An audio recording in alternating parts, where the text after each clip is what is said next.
As a child growing up, my father was able to extend a helping hand to the needy in the community. After harvest, he sells his produce with old women who were on their own. I got my motivation through my experience as a son of a farmer. The name of my project is Tesom Farmers Project, which literally means Let's Help Farmers.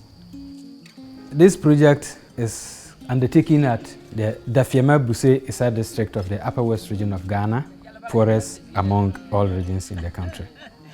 In the district, we have over 90% of the total population being farmers. Out of this 90%, over 80 are subsistence farmers. Just from hand to mouth. Whatever they produce at the end of the year is just for home consumption. And even this scale of farming is not able to sustain these farmers beyond 3 months after harvest. And majority of them are women. You can imagine the level of food insecurity we will have. Tesom Farmers targeted these women to improve their living standard and their ability to take care of the household. So the project aimed at introducing farmers to benchmark agronomic practices to increase their yield. During my CCI period, several of my instructors motivated me to really apply the knowledge I acquired so that my community will benefit from the knowledge I've also obtained. I took up this challenge to help my people. So I had $250 from it and supported with my own savings I made from the stipend given to me. So I was able to start Tesom Farms project. Now we want to look at how we can prevent the adult mob. I was privileged to be enrolled in so many practical-oriented classes that were applicable to my country. Example, my soil science class, where my professor had a clear understanding of our climate, was able to introduce me into several techniques in identifying nutrient deficiencies, such as this pictorial designs. We train these farmers with the use of pictures. We have the signs and symptoms of the 3 major nutrients. When the nutrient is lacking, how the plant will behave. I designed this project to conduct demonstration plots. We then separated the plots and several treatments were made, both on maize, sorghum, and soya.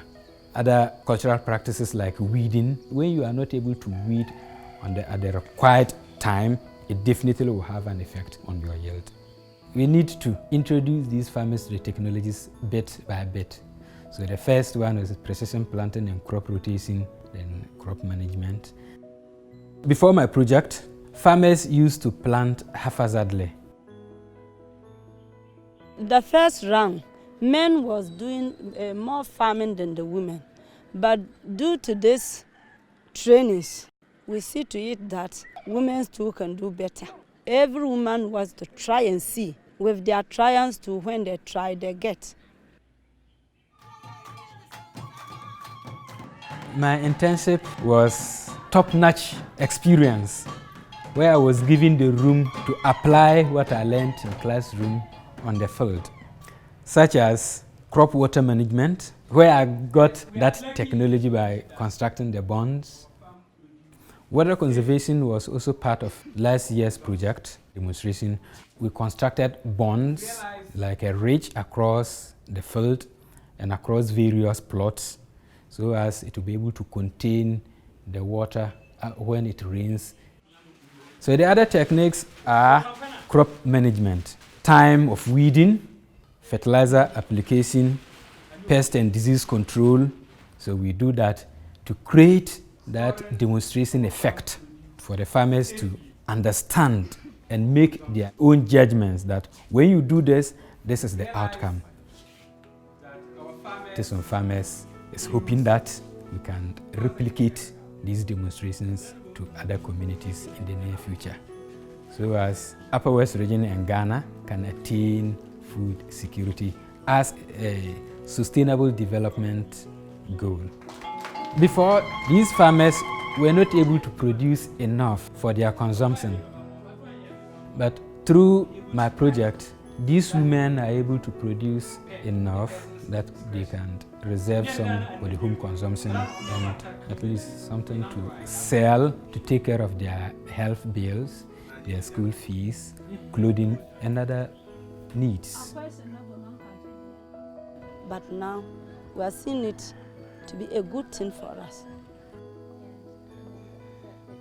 We got an impact, and I'm so proud.